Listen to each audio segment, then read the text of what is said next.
Hello and welcome to Marketing Speak. I'm your host, Stephan Spencer. Today we have Lacy Boggs with us. Lacy is a content strategist, author of the best-selling Kindle ebook, Making a Killing with Content, and the director of the Content Direction Agency. She helps personality-driven brands create and implement content marketing strategies tailor-made to support their customers and reach their goals. Lacy, it's great to have you on the show. Thank you so much for inviting me.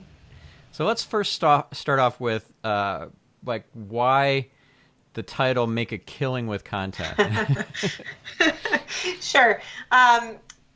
If you go to my website, lacyboggs.com, my brand is actually sort of a vintage film noir detective agency visuals.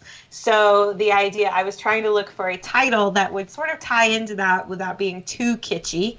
And the idea of making a killing, going with film noir detective agencies came up for me. So that's where we went with that. I actually, if you get the book, tie in a lot of film noir references. I was a film student a long time ago in another life, so I'm very into that period of film. But things like a MacGuffin and Chekhov's gun, but applying it to marketing. So it all kind of came together that way. But it's also because my big platform is that all content should lead you to make more money in your business. Gotcha. And I'm curious, how did you build this whole brand around film noir? How did that come about? Because I've seen your website; it's really cool. So listeners, do check out lacyboggs.com.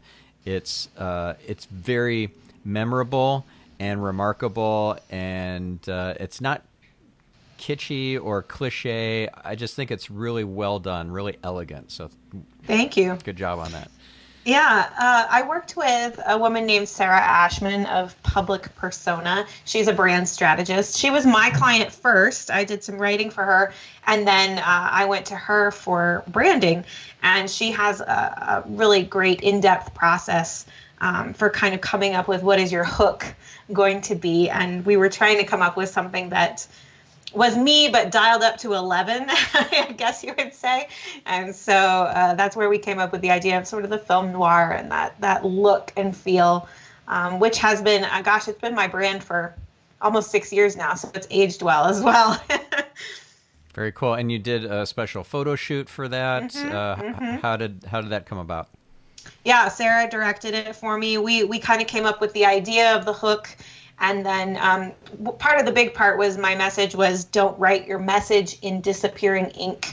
We liked the idea of the detective agency, the kind of, spy, film noir, that kind of thing. And so the visuals really came out of that hook. And then the language came as well out of that hook. So it's always fun to work with Sarah and her clients because when you have that very memorable brand hook, it's so easy to create really great, engaging copy that goes with it because you've got that memorable way to get started. Yep, gotcha. Now, you used the term disappearing ink. Mm-hmm. How does that manifest for marketers or folks who are not knowing what they're doing so much, or they're making this mistake inadvertently? Yeah, absolutely. Well, we live in this period of peak content, right? No matter how tiny your niche is, it's very likely that neither you nor any of your customers could possibly consume all the content in that niche at any given day. We've all heard those statistics about how much content is being produced any given day. And so what I mean by disappearing ink is when we write a blog post, write a Facebook post, put something on Instagram, put out a podcast, if we're not doing the right things, if there's not a strategy around it, it's like writing in disappearing ink, right? It's there for a moment and then it's gone. It's ephemeral. But when you have more of a strategy and you understand why you're doing it, you know how to promote it, you know how to get it in front of the right people, then it becomes much more indelible. It lasts much longer and your words and your message gets to the right people at the right time. Yeah. Many of my listeners will recognize this quote. It's one of my favorites from The Art of War by Sun Tzu. It's tactics without strategy is the noise before defeat. Yes. Yeah. So if you're being tactical, you might think, oh, this is very clever what I'm up to. But somebody with strategy can just run right over you. I think the best tactics in the world really won't even get you very far if you don't have a big picture plan of where they're going, Yeah. right? I had a student once who had a blog post go legitimately viral. She got something like 35,000 hits to a blog post within a very short period of time, a couple of weeks. But the problem was that they all bounced. That she didn't have a strategy for how that blog post fit into her bigger ecosystem of content to drive leads and drive sales. And so even though she had this huge viral opportunity, because there wasn't any strategy behind it and fitting it into a bigger picture, it didn't turn into any additional leads or sales for her at the time. So do you have an example where it was strategic working with one of your clients, or maybe it's your own marketing? It just lined up really well with what you were trying to accomplish, so that big spike in traffic or whatever did actually yield some bottom line benefit? Yeah, I find that it's rarely the big spikes in traffic that are the things that are really going to move the needle. Of course, we have to have traffic. Without traffic, we don't have any eyeballs looking at our content. We don't have any sales, etc. But it's usually, for me, the biggest wins have come when we play the long game. The example that comes to mind the most is I was working with a company that sells men's technical clothing. So clothing you would wear to travel in that doesn't wrinkle, still looks good, that kind of thing. He started on Kickstarter, and so his original marketing was very much around him, the CEO, the man who had invented it. And so they brought me in to help write his blog. It was from his perspective, his voice, etc. We worked on this for about 3 years when they decided to do a round of angel investing. So because we had this personal blog happening as part of his brand, we did an email and a blog post saying, we're opening it up to angel investing, and here's why. And there's a lot of rules you have to follow around angel investing. You can't like come right out and say, hey, give me money, things like that. But as a PS to the email, we said, hey, if you are an accredited angel investor and you're interested, respond to this and you can get on Stephan's calendar. Well, within the first week, he had 16 people respond interested in giving them money. And of that, 3 ended up giving them $300,000. So I call that my $300,000 email. I wish I could say that it was because the email I wrote was so awesome. He got $300,000. But I really think it was more because of the 3 years we had spent building up that brand with those people. And so they knew, like, and trust him, and were ready to give him money to continue his business. Yep, gotcha. Now, that's a great example of using copy, like in a blog post or in an email, to get a powerful outcome. A lot of folks will say that blogging is dead, and now it's podcasting or it's TikTok or whatever. Are you of the mind that blogging is still it's here to stay? It's still super valuable and will be over the next few years? I think so. I've been doing this for about 8 years now, and I can't tell you how many times I've heard that blogging is dead, and yet here we are. We're still going. Well, I've heard SEO is dead more times than I can count. I hadn't heard that TikTok was dead yet, so that's new one on me. But yeah. I haven't even got on there yet. Well, China needs to, make sure that stays alive, because that's how they're going to get it onto all our phones. So there you go. Yeah, I think blogging is not dead, and it really won't be unless the nature of the internet changes dramatically. What I mean by that is, like, we've certainly evolved considerably since I started doing things on the internet in terms of having video more accessible and audio more accessible and things like that. But in its main state, internet marketing is words, it's text and visuals, right? And so until that fundamentally changes, I think blogging will have a place in the ecosystem. It may not be as big as it used to be. It may not be as dramatic as it used to be. You can't just write a blog post and get found by thousands of people anymore. But there's still definitely a place in using it to have that conversation with your audience that is content marketing that leads to a sale. You brought up SEO. The other thing I always tell people is, Google's little spiders aren't good at crawling audio content or video content yet. Until they make a pretty fast leap forward to that, SEO is still very text-based. So we have to be mindful of that in terms of including appropriate text with our video and audio. Yeah, so one of the things that I did about a year and a half ago with this show and my other show, Get Yourself Optimized, was to start creating long-form blog posts. Now, I can't take credit for this idea. It was actually from Brandcasters or Podetize.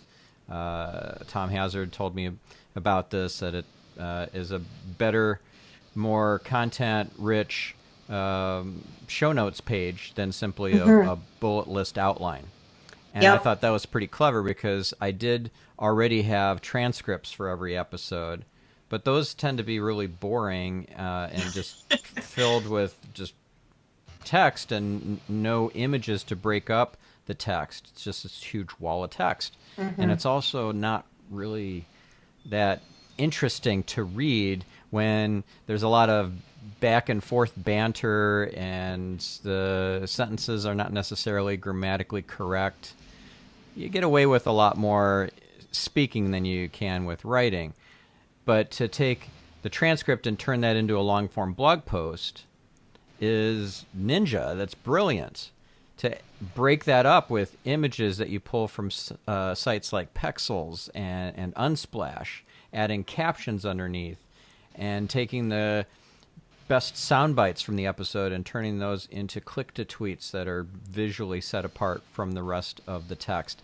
That's all, I think, brilliant, and my traffic for both websites for the two shows has definitely improved because of it. In fact, the show's been going on for 4 years now. I had several years of back catalog that had the old style of show notes. So I had somebody in the Philippines at $3 an episode go through and convert every single one of those previous episodes, all that back catalog, into this new format. So everything on my two shows and my wife's show, she's a podcaster as well, Stellar Life podcast, they're all turned into long-form blog posts, and I think it's really smart. It's just very powerful way to leverage, to repackage your podcast and turn something that's just locked in audio format, and many people are very busy and don't have time to listen to, say, an hour-long show like mine, but they can scan through this long-form blog post and get what they need. So I highly recommend that strategy. That's actually something that we do. That's one of the services we offer, is we can turn podcast episodes into, totally unique and interesting articles that are separate from, which, is great also for your SEO, but it's also really much easier to repurpose for other sites. You can put it on LinkedIn, you can put it on Medium, places like that don't necessarily accept audio clips yet. Suddenly you have this second piece of collateral that you can repurpose in many, many different ways. Yeah, that's a great point. And I actually want to talk about this a little bit, because Medium.com, LinkedIn Pulse, or putting those blog posts onto LinkedIn, is that really a great idea? Now, I have my own thoughts about that, but I want to hear yours first, because you don't own the race course, as James Schramko likes to say, right? You want to own the race course. If you're putting all your efforts into building a community, let's say on Facebook groups, and then they pull the rug from under you by canceling your account or whatever, then you've just worked for free for them for a period of time, and now you got nothing to show for it. No, I 100% agree with that. I always tell people to build their platform on their own land, so to speak. However, I think that repurposing a post that's already been on your site, or let's say a podcast interview that you've turned into an article, can be valuable if you're interested in reaching new and different audiences. So the idea for me with Medium and LinkedIn and places like that where you might be syndicating content would be that it's more of a discovery platform, and that people outside your existing circles might be able to see it. So I repurposed an article onto Medium recently, and it got picked up by one of the biggest magazines on Medium as part of their content. So a whole different audience was exposed to my work that would never have seen it otherwise, right? So in that way, it was valuable for me to get my work in front of it. I always do recommend to people that you have links back to your own site and a strong call to action at the ends of those articles so that people know how to get in touch with you, not just follow you on Medium or LinkedIn. But I think it can be a good way to build your platform a little further out of your inner circle. Right. And when you do this, are you just taking the article as is and republishing it, or are you paraphrasing, rewriting? How do you do that? More or less, I take it as is. I don't do it with every single article. I kind of watch which ones seem to be getting traction within my community and then think, okay, that one probably has a best chance of getting more traction outside my existing community. So I don't do it with every single blog post I write. But yeah, I pretty much just copy and pasted whole cloth. I know there is some question about, would Google penalize you for having duplicate content? And what I've been told is that as long as the original's on my site and we're not doing it like a content farm going out to 50 different sites, you're probably just fine. Yeah, so duplicate content isn't really a penalty. It's a filter. So if you're first to publish on your site and then you're republishing it on some other site, then you're going to be seen as the originator of the content. In most cases. I mean, you might publish on a very authoritative site and then that one kind of hijacks the content. That's possible. What I tend to do is not just copy and paste, or have my team do this for me, but I have them rewrite, paraphrase, even come up with a different angle or hook, which is based on the same research. And this strategy is from Andy Crestodina. It's called the evil twin. So let's say it's the 5 biggest content marketing mistakes you should never make.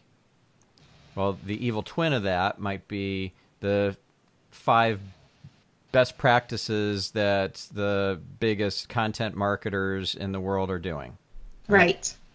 So it's just the opposite, but same research, just same ideas. Different headline, different hook in the headline, and different copy. So it's some work, but it's much less work than starting from scratch with a brand new article. And many outlets are requiring exclusivity.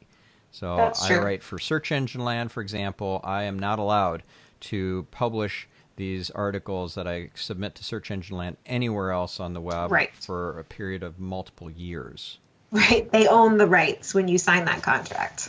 Yeah. So that means that you're going to, in fact, Adweek literally has me assign the rights to the article. Now, Search Engine Land doesn't require that. They just require the exclusivity. They don't say that they own the copyright. Right. Adweek, however, which I'm also a columnist for, does require that. So I don't have rights to even use my own content that I submitted to them. Right, on your own site. It has to be anywhere. exclusive. Like it is theirs now, which gave me a bit of heartburn. I almost didn't sign the contract for that, to be honest. Yeah. Yeah, no, we have a client who submits a lot of his stuff to the Financial Times, and it's the same sort of agreement with them. It's exclusive to them once he turns it over. Yeah. So how many clients are you working with at any given time, and then what kind of work are you doing with them? Are you is it done for you, done with you, or a combination of both? How does that work? Yeah, so right now I believe we have 8 retainer clients, which is where we are producing their blog posts or their weekly emails done for you. So each client is a little bit different in terms of how we get the information to write the blog posts. Some clients are as little as like, here's the topic, go research it, and you're done. Others want to be much more hands-on. They want to tell us their thought leadership around the topic. And so sometimes we will interview them, or they'll leave us long voice messages on something like Voxer, or even a few people like to sort of outline it in their email. We try to meet the client where they're at. So however they like to think, we'll try to meet them there and get their thoughts out and then polish it up into a blog post as best possible. So yeah, right now we have about 8, I believe it's 8 clients. And then we do one-off projects for different clients at different times. So I do have a service now where we can do all of your launch content, soup to nuts for a program launch. obviously I can't take a ton of those because that's a lot of copy. Or we might do something where somebody comes in and says, I'd like to create emails for this funnel, or I'd like to write a sales page, those kinds of things. So we do one-off projects as well, but I would say most of our clients come to us for those ongoing content retainers. That's sort of our sweet spot. Gotcha. Okay. Now you mentioned the phrase thought leadership. Mm-hmm. I'm curious your thoughts on this, because I've heard folks say, and one person in particular said that he just rails on thought leadership, and he says, anybody can have a thought. That's really not impressive. The impressiveness that happens with results. Like, what are the results leaders out there doing Sure. versus the thought leaders? That's what he cares about. So, what are your thoughts on that? I feel like I use the term thought leader because there's not a better term that I should come up with a better term. But I guess what I mean by thought leader is when you have something unique and interesting to say in your space that's going to help attract the right customers to you. So I 100% agree that results are where the rubber meets the road, but we are engaging in a conversation when we're doing content marketing. And to engage somebody in a conversation, you have to get their attention. And so a lot of times that might be saying something that's different from what other people in your industry or in your niche are saying. And to me, that's where the term thought leadership, or whatever we're going to call it in the future, comes in. It's the idea. It's your intellectual property. It's your IP that you're putting out there to say, this is where I'm drawing my line in the sand in terms of how I think and feel about whatever topic.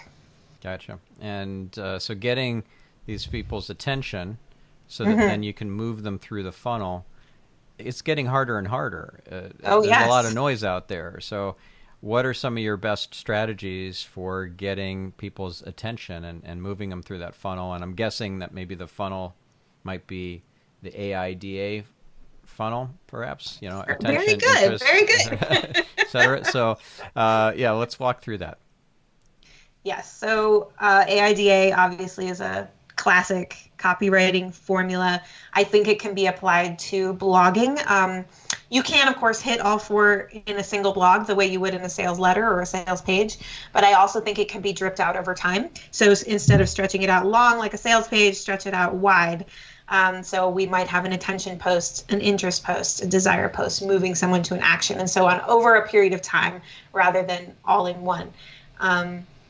My idea for that is just simply that we are engaging people in conversation, and the more we can get those little yeses. So yes, you got my attention with this post. Yes, I'd like to hear the next post. Yes, I'd like to sign up for your email newsletter or whatever it might be, et cetera, et cetera. Then the easier it will be to get the bigger yes, which is yes, I will give you money for whatever you're going to do to solve my problem. In my experience, what I've found is that a lot of business owners tend to end up in one of those places. Like they're always getting attention or they're always doing interest. I find that how-to posts tend to fall in that interest category. And a lot of people get stuck in the how-to post mode because that's where we're experts and we want to share our expertise. And so it can be one of the easier things to write about is how to do X.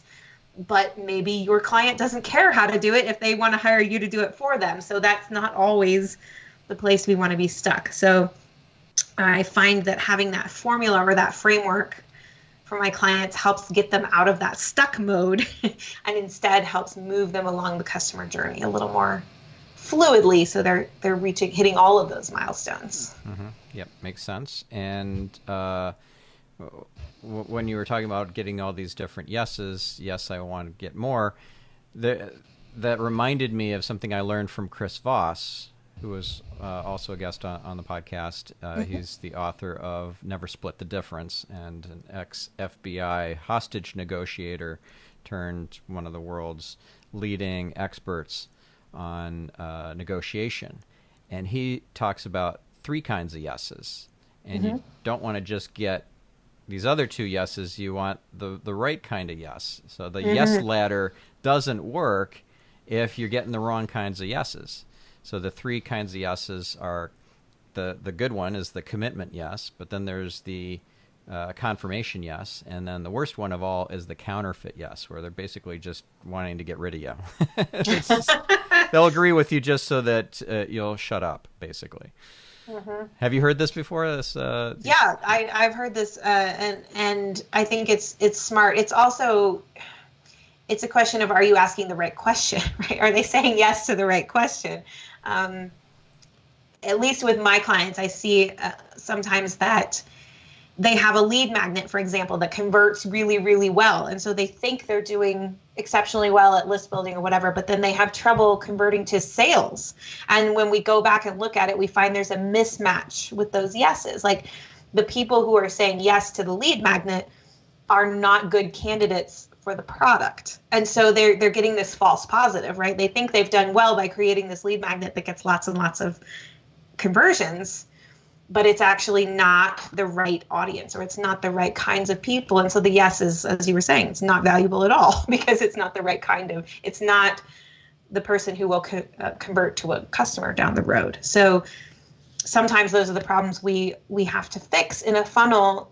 Even if it looks good, the numbers look great up front.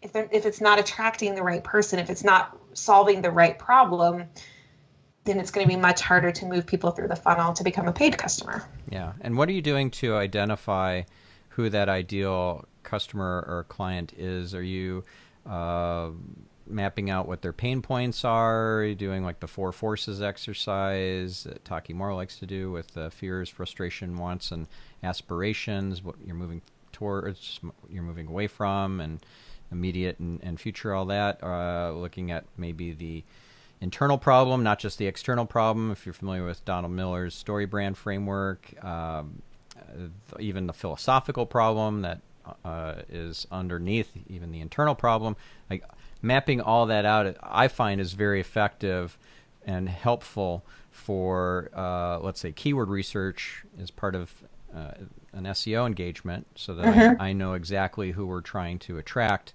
with the right kinds of keywords, the words that they're typing in based on the problems they're having, or the situation that they're in, or the environment that surrounds them. Right.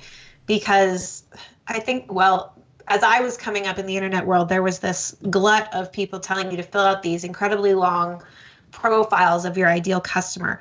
And it was like, oh, her name is Susie and she drives a minivan and she has 2.7 children, and but it wasn't based in anything. It was all conjecture. And I really hate those kinds of ideal customer profiles, because I don't feel like they actually teach you anything about your customer. I want to see testimonials. I want to see surveys. I want to talk to the clients. I want to go stalk people in your Facebook group and say, how are they describing the problem? I want to go look at your competitors on Amazon and look at the comments, the reviews of the books, and say, what were they saying their problem was, whether the book solved the problem or not, right? Because that's where the gold really is what are they saying? How are they describing the problem?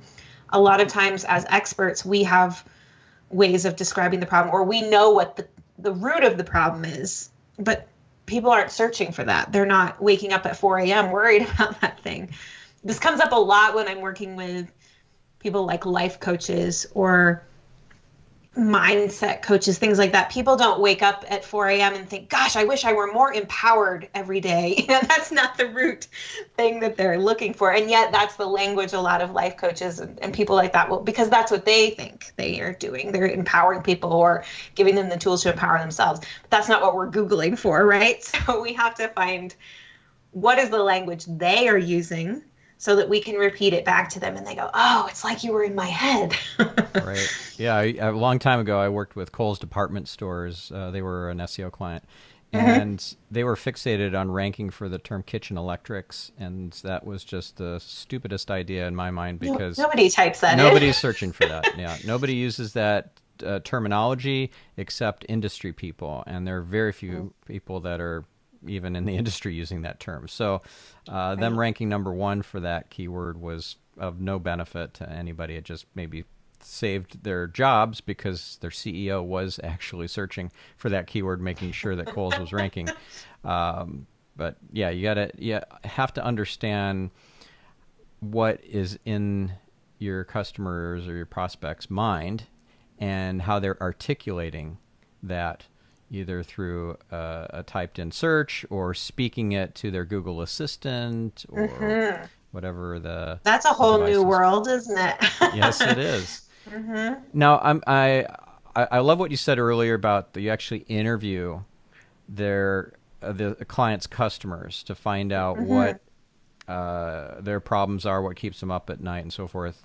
In addition to reading the testimonials and so forth, I think that's really important because there are things that they're just not going to be able to articulate or even know that's Right. going on behind the scenes or under the surface.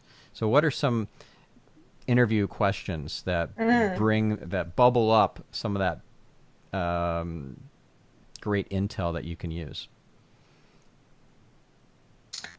Yeah, I have to be totally candid. I have a gal on my team that does these for us mostly because she comes from a consumer research background. So she's great. She's the one we rely on who asks the great questions. But what I find most is that it's not as much about asking the questions, it's about listening and encouraging the person to talk. So it's more about just giving them the space to talk and talk through the story, tell the story, ramble a little even, because that's when you get to the meat of what they really think and what they're really interested in and what's important to them. We were doing one of these recently for a client who hired us to write some case studies. And so she was interviewing a happy customer of this client, and he went into a whole story about how they were it was a benefit we never thought of, where it's a SaaS program, right? So when he had this SaaS program and his salesperson could whip out an iPad and do all these cool things, his client was impressed and thought, oh, they're so technologically advanced. Look how adept they are. And that wasn't something that the SaaS company ever really thought. Like, it makes you look good. It makes you look like you know what you're doing, And so that was a whole kind of exciting, oh, we didn't really ever look at that you make a great first impression when you use this. You make it, you really look like you're on top of your game. So you look like it's Tom Cruise in the Minority Report movie. There you go, right. So, sometimes things come out of these that you aren't expecting if you give them the space to just talk. Yeah, that's very wise. Now, you were talking about the ideal customer and trying to understand them, put a big persona kind of document together. That's a little overkill. I don't know that I completely agree with you, because I've heard some case examples where companies have gone full tilt in understanding their ideal customers, even to the point where they have life-size posters, a room with it was Adidas, I think, that had a room with lockers and life-size posters next to each locker. These were high school students, I think. You could open the locker next to that person's picture and see what their locker was like, how it was decorated, what kind of sports gear they had in there, what books they had, etc. Maybe even their what lunch. Adidas they had, right? Yeah, so you could get full immersion into that person's world. I thought that was brilliant. Now, having a huge document doesn't do it in that way. I don't feel full immersion effect from reading a 5-page document about a hypothetical person who doesn't even exist. But that experience that you give the marketer of full immersion in that room with those lockers and those life-size posters, I think that's brilliant. I would agree. I think my distaste for it was that a lot of these people were doing it without the research, without anything they were just making Susie Homemaker up out of their minds, rather than putting in the time and the effort to research it. And that's where I think the disconnect is for me, is that these exercises exist to say, like, well, what kind of magazines do you think she reads? As opposed to, go ask her Gotcha. what kind of magazines she reads. Totally agree with you on that. Yeah, I remember a story. I think it was Airbnb. When they were getting started, they hired a storyboard artist to come out and they would storyboard different customer experiences. Well, what happens when they get to the house? And they would have different, almost like a choose your own adventure, when it was a good experience and when it was a bad experience. And they had these storyboards up in the office for quite a while because they were trying to improve the experience of the customer. And that I think is brilliant as well. It's a really great way to put yourself in their shoes and say, how is my content or how is my UX or the customer experience adding to their positive experience instead of detracting? Or, how are we ensuring that they're having a positive customer experience, and storyboarding it out that way, even if you don't draw it, even if you do it, Post-it notes is a great way to say, how is my content adding to that experience instead of just being noise like we were talking about earlier. Yep. Yeah. Speaking of Airbnb, I just heard Joe Gebbia, the co-founder of Airbnb, speak at Abundance 360. And he was sharing some of these early stories of how they got started and how they've grown the company. It's impressive what they've been able to accomplish, and how they started from nothing. Yeah. Just barely literally sleeping in somebody's living room or whatever it was. Yeah. It's a wild story there. Yeah. Anyway, so I'm curious, you mentioned Post-it notes. Like, how are you using Post-it notes to strategize and ideate and map out the different kinds of structures and campaigns and things like that? Because I can think of multiple uses for Post-it notes to card sorting, all this sorts of stuff. So I'm just curious how you use Post-it notes since you mentioned it. Yeah. As I said, I come from a film background, so we used to do, scenes, log lines on each Post-it note when you're screenwriting, and then you can shuffle and rearrange. I think it's useful for that for campaigns as well. If you're planning an email campaign or you're planning a big launch and you have lots of different moving parts. But more than that, I actually use a pretty simple, when we're doing content plans and content calendars, I use basically an Excel spreadsheet because I like to be able to see things from a 30,000 foot view, what's happening all over the place, kind of in a snapshot. And then, but I do use Post-its. I was telling somebody the other day, she was like, I get these ideas and I want to do it, and then that's not part of my plan. And what do I do? And I said, write it on a Post-it and save it somewhere. Just because it's not part of the plan right now doesn't mean it's not part of the plan in the future. It's just we have to be a little more discerning about what we're doing at any given moment instead of chasing the shiny object. Yeah, I do a bit of that, I have to admit. I'm prolific with ideas, that's good. That's a good problem to have. It's a quality problem. It's actually a very big blessing. And I have to really focus. In order to get powerful work done, I have to set all those shiny objects aside, and that's hard. But it can be, yeah.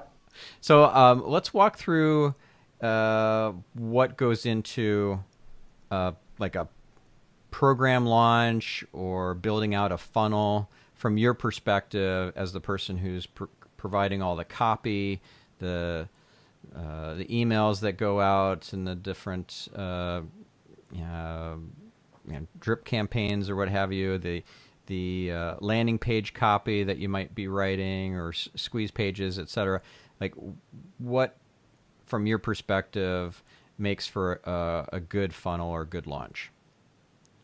Yes. So I think my biggest thing that I always want to start with a client is, what are we doing that is unique? What are we doing that is going to get the attention of the right people? So I'm very much against lately just following the crowd in terms of what's popular or what's happening everywhere in terms of marketing formulas. Marketing formulas can work. They're popular for a reason, right? They get results for a certain number of people. But I think we've reached a tipping point, a saturation with a lot of the formulas that have been popular over the last few years, where they're not working as well. I don't know if you're seeing this for yourself and your clients, but I'm seeing anecdotally a lot of people saying that these funnels or these templates that have worked in the past aren't working as well. Yeah. Well, So, especially when it leads to a webinar, the show yeah, up rates are just abysmal these dropping days. like a stone. Yeah. But I actually have a great story about that. So we were doing a launch for a client in Q4 of 2019, and she wanted to do a launch that started with free video series, and then moved into a webinar and sell from the webinar. And as we were talking about it, as we were brainstorming it, we talked about the fact that her ideal customer is actually the time-starved entrepreneur, right? It's the CEO or the solopreneur who has no time because they're doing everything themselves. I'm like, they're not going to sit and watch 3 45-minute videos and then a webinar. So instead of doing it that way, we planned a much shorter series. They were 5-minute videos. The challenge, you mentioned Post-it notes, the challenge that we had them do, all the information would fit on a single Post-it note. And so that was sort of the hook, was like, if you don't have time to watch this for 5 minutes a day, you definitely need what we were going to sell you, because, and it moved into her webinar, and her webinar actually converted at something like 26.5%, which is very good from my experience. And it was because we took what worked from the template and adjusted it for her people rather than just following the blueprint blindly. We tried to adjust it for her voice, her brand, her customers, and what the data was showing us. As you said, show up rates are plummeting and these kinds of things. So I think that was how we created a plan where she could be a leader in her marketing, in her space, and really differentiate herself that way. And it worked out really well. They did a great launch, very successful. Very cool. And what sort of show up rates did she get, and did you help with increasing those show up rates with any kind of like texting campaigns or anything like that to remind them to show up? I don't have the show up rates off the top of my head, but we did do an email campaign. We were not doing any texting. We did an email campaign, but we did increase the conversion from something like 10% the last launch to that 26.5, which means that the people who did show up anyway were the right ones because they were interested in what she had to say. Mm-hmm. Yep. And are you using webinars in your business? I do have a webinar. I don't run it. It's not on an autopilot. I run it when I have a partner that's interested. I find that it's more about getting people to understand what I do and who I am rather than trying to sell from the webinar for me. And I think that's partly because working with a copywriter is a very personal relationship. You're putting a lot of trust in them. And so it's more about getting them to know and like me than it is to say yes to the, hit the button buy now kind of thing. So my goal with a webinar is always to get people on a call or to ask them to, opt in for more information about something, as opposed to like, buy this program right now. Yep. And what kind of clients or prospects do you turn down because they're not a fit? Oh, that's a great question. Generally, the people who are not a fit are either they're not ready to outsource. So I can usually tell when they're very concerned about, I'm not sure how to say this exactly. They're very concerned about individual word choices, like they want to change beautiful to lovely, or when they get extremely, extremely nitpicky about that tells me that they're having trouble letting go, right? Because it's not that I don't want to meet them and write in their voice. I absolutely do. And I am wholly ready to hear feedback about, I wouldn't say this, I would say that. But when they start to nitpick things that aren't really indicative of the overall efficacy of the piece, that's when I can say, oh, they're not ready to let go of this. So yeah, that a sounds lot of like times, a micromanager, and yeah. The epitome of that is pointy-haired boss from Dilbert. There's this one Exactly. particular comic that I love in Dilbert where pointy-haired boss is hovering behind Dilbert, who's at his computer working. His hand is on his mouse, and pointy-haired boss has his hand on top of Dilbert's hand. So that's the Right. epitome of micromanagement, and yeah, no, I don't think anybody enjoys that. Yeah. But otherwise, it's mostly when when I don't think I can get them a return on their investment. If I think to myself, you're going to spend X dollars with me, but you have no way of returning that with what you're selling, or it would take a miracle at this point, then I would probably suggest they do something else, because it's in nobody's best interest if they don't get a return on their investment. Well, another possibility, I guess, is if the client is just already pretty well set. I mean, I never find that from an SEO perspective. Even the really big brands that are making a lot of money off of SEO, I find tons of stupid mistakes. So I'm guessing this is probably a similar situation where you find issues pretty much across the board with their copy. It doesn't even matter if they have in-house copywriting team that's been trained by Dan Kennedy. It doesn't matter. They probably have made mistakes.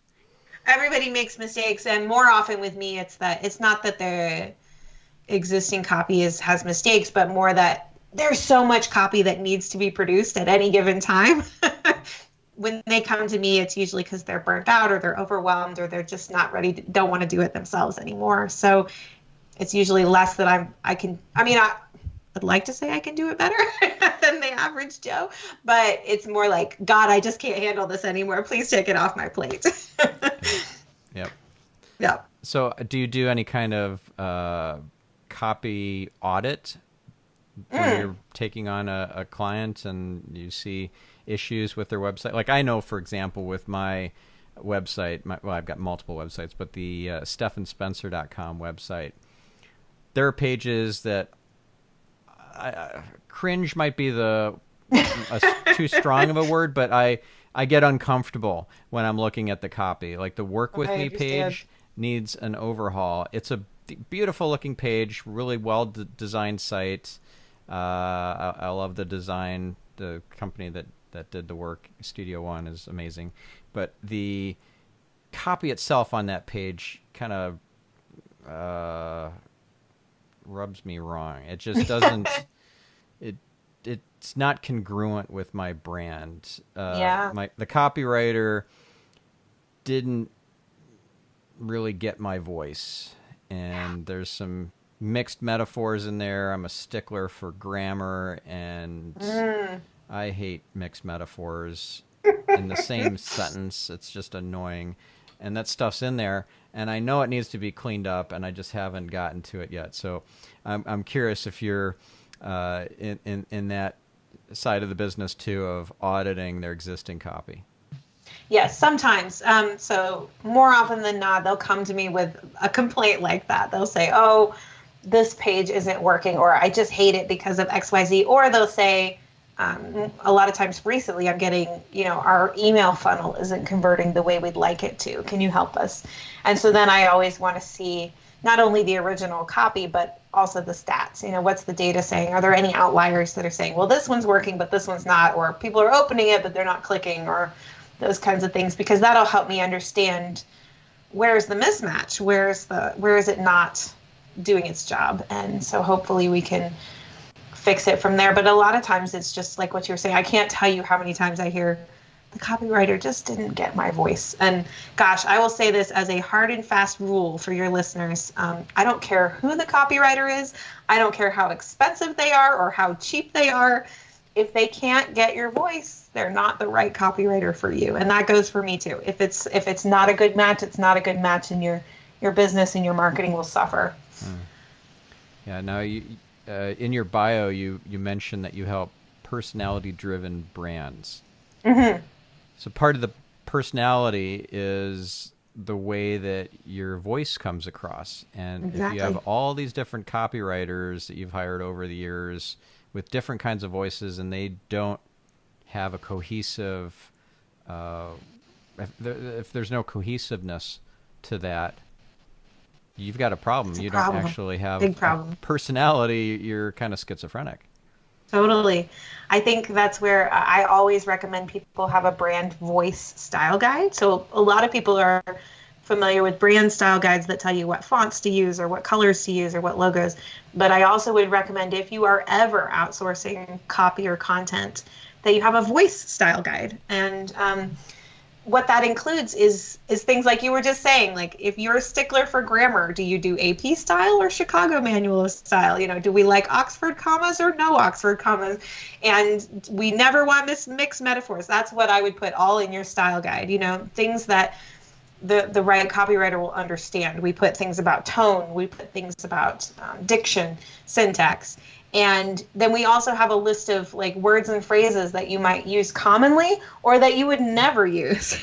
If you would never say, I don't even know, like amaze balls or something like that, we would put that on the list. Or right? Literally, every time I hear that, literally, I give yes. the person a hard time, especially if it's my kids. I'm like, was it literal or was that figurative? Like. And that way, when you have that document, it's a living, breathing document. We add to it all the time or change it up. But when you have that, then anytime you are, for example, hiring your contractor in the Philippines who's going to turn your podcast into articles, you can hand that to them and they can understand. Or at least then you've done your due diligence, handing it to them and saying, if you've got one person writing your tweets and somebody else writing your sales pages, they have to kind of come together. And that's what I do have. I have a different person writing my tweets and a different one writing the sales letters, different person writing the blog posts. Yep. Yeah. It can be tricky when you've got a diverse team like that. Mm-hmm. Yeah. Do you have an example of a voice style guide? You mean that I can share with you guys? Yeah. Or yeah. No, that only you can see. And that I want my listeners to be able to see an example. It doesn't have to be one of yours or clients or anything. It could be just one that you find online, but it would be great to see an example like a mood board is something that many people have never come across, a really good mood board. Totally. Studio One does these beautiful, powerful mood boards. Yeah. I haven't searched for it in a while, but MailChimp actually used to have a voice style guide that was public that you could find. And it was excellent. It was really well done. And they had something that I actually started adding to mine that I do for clients where they were talking about things like, we are cheeky but not rude. We are funny but not crass. We are, all these things, which I thought was a really great distinction in terms of how to portray the MailChimp brand. So Google for that. And see if it's still available because it was an excellent demonstration of that. But I also have a template people can download for themselves if they're interested. We can put it at lacyboggs.com/marketingspeak, and you can go grab that there. That way you can build one for yourself. Oh, that's awesome. Thank you so much. Mm-hmm. And I will Google for that. We'll see if we can find it. Yeah. Yeah, I'm actually looking right now. I'm pretty good with searching because I do have a book on it called Google Power Search. That's kind of what you do. I mean, SEO, of course, includes being a power searcher, but I actually have a book specifically just about power searching. So there's got to be something out there. I'll dig it up and I'll include it in the show notes. Yeah, maybe we can find it on the Wayback Machine if it's not. Yep. It's not there anymore. Yeah, and by the way, for listeners who don't know what the Wayback Machine is, oh my goodness, this thing can be a lifesaver. I remember I was speaking at a BlogHer conference once, and I shared the Wayback Machine to a blogger. She had gotten hacked, lost all of her content, and it had been months ago. She didn't know what to do, and I told her about the Wayback Machine, and my oldest daughter, who is also an SEO and was on the session with me, she was my co-presenter. She said she was in the bathroom after the session, and that lady was crying with gratitude in the bathroom just because I told her about the Wayback Machine. So it's pretty cool. It's pretty cool. It's pretty cool. So archive.org is where the Wayback Machine is, and you can put in a URL and navigate that website back in time. It has different snapshots.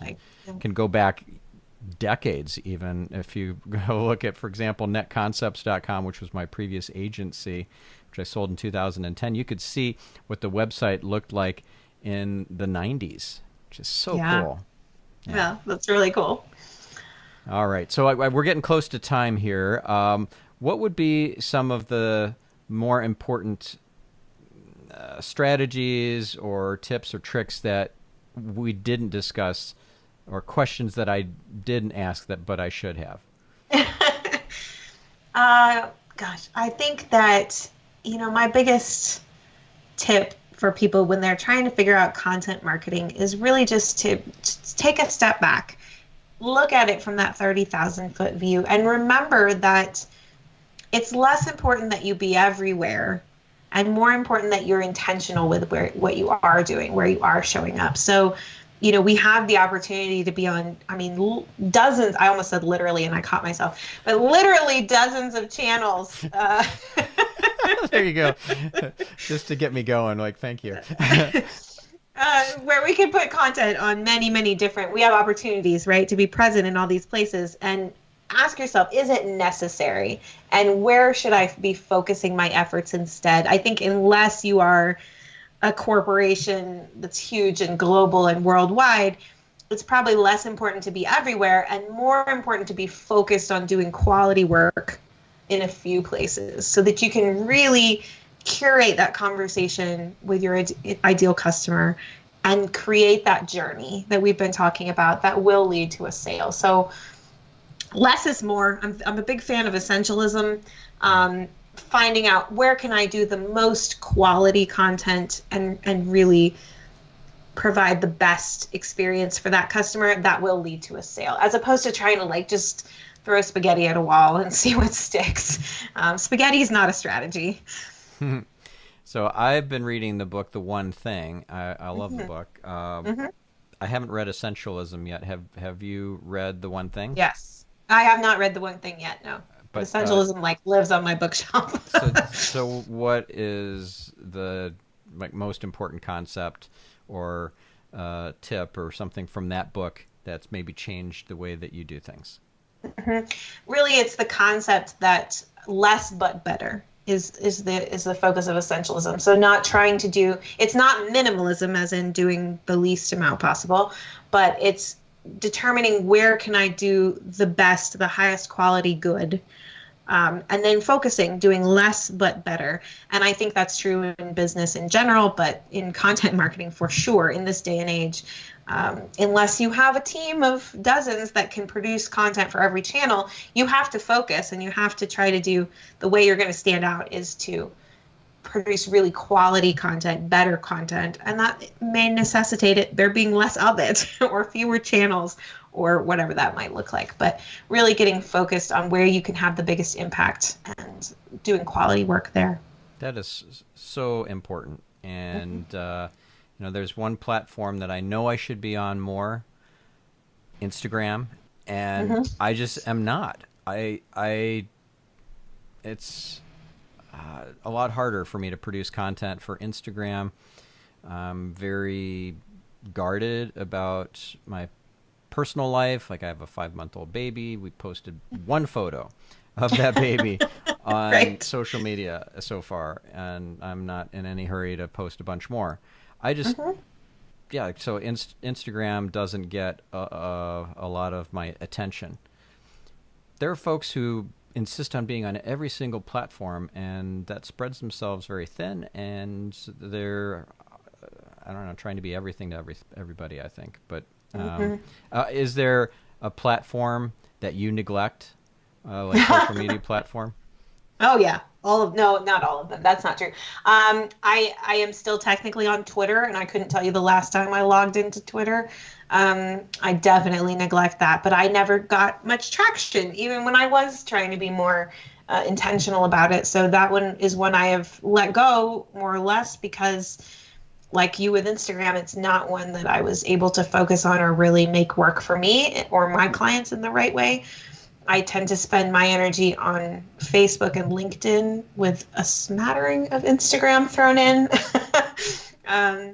But again, I have a team, but we're small. We're a very narrow team. And so there's only so much we have time to do, only so much we can give our all to. So I would rather be putting out really great content. I focus on putting out great content on my blog and then distributing it through a few channels like Facebook and LinkedIn. And that's really where my where I'm focused right now. Yep. Yeah, makes sense. For me, I am quite active on Twitter while my team is. I have no idea what I'm tweeting because it's not actually me. But there are probably 7 or 8 tweets a day that get posted on my S. Spencer Twitter account, and we get over 1 million impressions a month in reach. So it's working. That's good. That's good. Kind of on autopilot, and they do get my voice, and it does. It is congruent with my values and what I care about and stuff. So we did nail Twitter pretty well. That's good. Yeah. All right. Yep. Well, I think we're out of time. So if you could share again that special URL with the style guide template and also your website. Absolutely. So if you can go to lacyboggs.com/marketing speak, all one word, I'll put that template up there for you to grab. And lacyboggs.com is where to find me. There's, as I mentioned, there's those case studies up there, and I have 7 years worth of blog posts you can go read through. There's lots of good info there, but that's the best way to reach me. Awesome. Yeah. And so if they want to hire you to do a content retainer, if absolutely they need a one-off copy audit, or want to talk about strategy, well, I'm here. That's what I'd love to do. Program launch, funnels, all that sort of stuff. Yep. All that good stuff. Yeah. Great. Well, thank you, Lacy. And thank you, listener. Now, I hope you take this and run with it. There's some great information and knowledge bombs that you can apply to your business. So go off and do it, and we'll catch you on next week's episode. I'm your host, Stephan Spencer, signing off.